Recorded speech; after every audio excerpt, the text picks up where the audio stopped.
પણ સદગુરુ પોતાના શિષ્યમાં ઉઠેલી શંકા કુશંકાને સમજી જાય છે, કારણ કે સદગુરુને અંતર્યામી કહેવાય છે. એટલે સદગુરુ એ શિષ્યને પોતે કરેલી ભૂલને સમજવા માટે મોકો આપે છે. એટલે સદગુરુએ એક યોજના ઘડી. રાજા જનક આવીને સત્સંગ સાંભળવા બેઠા અને સદગુરુએ પોતાના યોગ બળથી રાજમહેલમાં આગ લગાડી.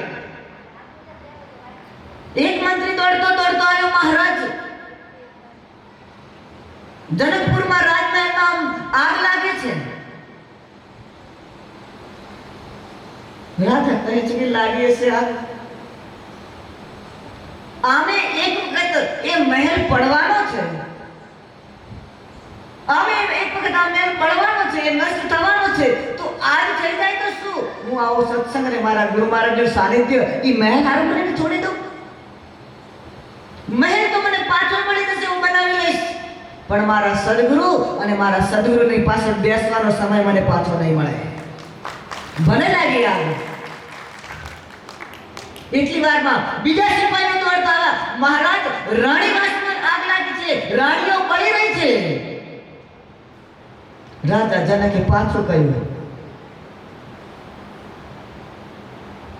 કે એક વખત એ રાણીઓ આમે મને છોડીને જવાની છે, એ નહીં જાય તો હું છોડીને જવાનો છું. આ સંસારની વસ્તુ આમે મારાથી છૂટવાની જ છે, તો આજ છૂટે કે કાલે છૂટે, એના માટે હું મારા ગુરુ મહારાજનું સાનિધ્ય અને મારા ગુરુ મહારાજનો સત્સંગ નહીં છોડું.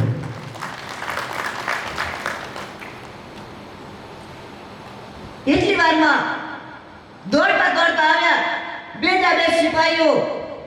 એ રાજા જનક હવે તો રાજમહેલના બગીચા અને બધે જ આગ લાગી છે. જો શિષ્યો બેઠા હતા બધા એ દોડવા લાગ્યા, અરે બગીચામાં તો આપણો ઉતારો છે, ત્યાં આપણી પવન પાવડી અને કોપી આપણે ત્યાં સુકાય છે. બધા દોડ્યા, એક એક વસ્તુ છે બળી જશે તો લઈને પાછી પોતાની વસ્તુ આવીને બેઠા.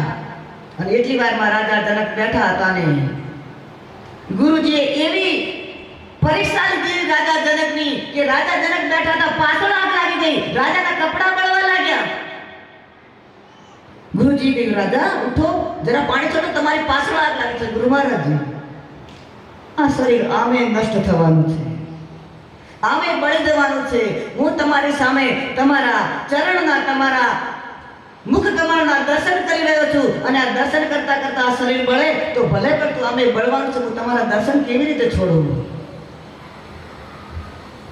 અને જે બેઠા હતા એમને બધાને એમ લાગ્યું ગુરુ મહારાજજી પોતાનો યોગ પરથી જે પરીક્ષા લેતા હતા, આગ બધે ઓલવી લીધી અને શિષ્યોને કહ્યું કે સાંભળો, તમારા મનમાં એક પ્રશ્ન ઉઠતો હતો ને કે રાજા જનક આવે ત્યારે જ સત્સંગ ચાલુ થાય છે, અને આપણે બધા આવીને બેઠા, આપણે શરણાગત છીએ, આપણે 24 કલાક ગુરુ મહારાજની સેવા કરીએ, તો એ ગુરુ મહારાજને આપણે નથી પડી અને રાજા જનકની પડી છે.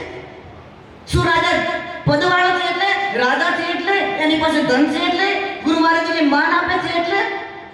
તમે આવું બધા વિચારતા ના. એ શિષ્યો એના માટે નહીં, પણ રાજા જનક પૂર્ણ શરણાગતિ છે. એને મારા સિવાય બીજું કશું નથી જોઈતું, મારા સત્સંગ સિવાય બીજું કોઈથી મતલબ નથી, એટલે હું એની રાહ જોઉં છું, એટલે હું એના માટે બેસું છું. તમારામાં આવી શરણાગતિ નથી, તમારામાં આવી શ્રદ્ધા નથી.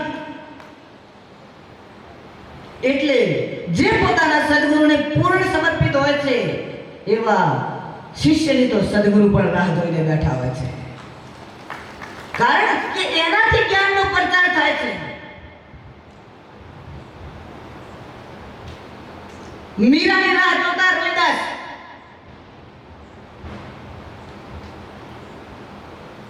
ધર્મદાસની રાહ જોતા કબીર, કે એ શિષ્ય આવે ત્યારે મારો સત્સંગ ચાલુ થાય, કારણ કે ગુરુજી પોતાના પૂર્ણ સમર્પિત શિષ્ય માટે સત્સંગ કરતા હોય છે. પીપાજી મહારાજ રાજસ્થાનના રાજા, જ્યારે જ્ઞાનની ઈચ્છા થઈ, જ્યારે રામાનંદની પાસે જાય છે, કાશીમાં જ્ઞાન લેવા માટે,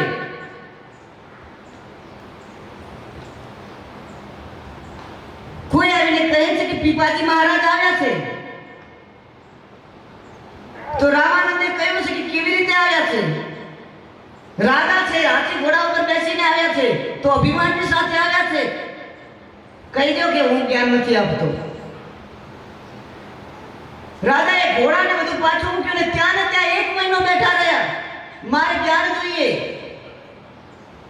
બીજા સેવકોએ આવીને કહ્યું, ગુરુદેવ, રાજા 1 મહિનાથી બેઠો છે જ્ઞાન માટે, જ્ઞાન પીપાસુ છે, પ્યાસ લાગી છે. ગુરુ મહારાજે રામાનંદે કહ્યું કે 1 મહિનાથી બેઠો હોય કે કુવામાં જઈને પડે, એને કે જા કુવામાં જઈને પડી જા, હું જ્ઞાન નથી આપવાનો. અને જેવું પીપાજી મહારાજે સાંભળ્યું, ભલે મારા ગુરુ મહારાજે જ્ઞાન મને ના આપે, પણ હું એમના શરણાગત થયો છું. મારા ગુરુ મહારાજે મને કુવામાં પડવાનું કહ્યું છે. પીપાજી મહારાજ ત્યાંથી દોડે છે કુવામાં પડવા. ગુરુ મહારાજે 2 શિષ્યને સાથે મોકલી રાખ્યા હતા, અને જેવું જ કુવામાં સલંગ મારે છે, કૂદકું મારે છે, 2 શિષ્યો પકડી જાય છે. અરે કે શું કરો છો તમે? આવી રીતે આત્મહત્યા કરો છો? આત્મહત્યા નથી કરતો. મારા ગુરુ મહારાજની આજ્ઞા છે કે હું કુવામાં પડું, તો આ દેહ હવે ગુરુ મહારાજને સમર્પિત છે. ગુરુ મહારાજજી કુવામાં પડવાનું કહેશે તો કુવામાં પડશું, ગુરુ મહારાજજી આગમાં પડવાનું કહેશે તો આગમાં પડશું. ભલે મને જ્ઞાન ના આપ્યું, પણ મેં ગુરુ ધારણ કર્યા છે. 2 શિષ્યો કહે છે, પીપાજી મહારાજ ને પીપાજી મહારાજ, અમે એ જ રામાનંદના શિષ્ય છીએ. ગુરુ મહારાજ તમારી પરીક્ષા કરતા હતા કે તમે રાજા છો, જ્ઞાન લેવા તો આવ્યા છો, પણ ખાલી થોડી વાર માટે તો નહીં, તમે કેટલા સમર્પિત છો સદગુરુને. એટલે તમે કુવામાં પડવાનું કહ્યું. તમને જ્ઞાન ના મળ્યું છતાં પણ તમે ગુરુની આજ્ઞા માને કુવામાં પડવા દોડ્યા છો. મહારાજ ગુરુ મહારાજે કહ્યું કે એમને પાછા પકડીને લાવજો.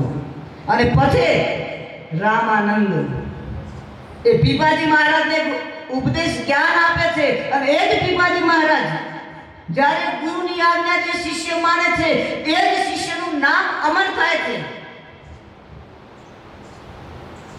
એવા પીપાજી મહારાજે પછી જ્ઞાન પ્રચાર કરવા માટે નીકળ્યા. રાજપૂતો કોઈ ના સમજ્યા. બધા રાજપૂતોને જગાડવાની કોશિશ કરી, રાજપૂતો કોઈ ના સમજ્યા.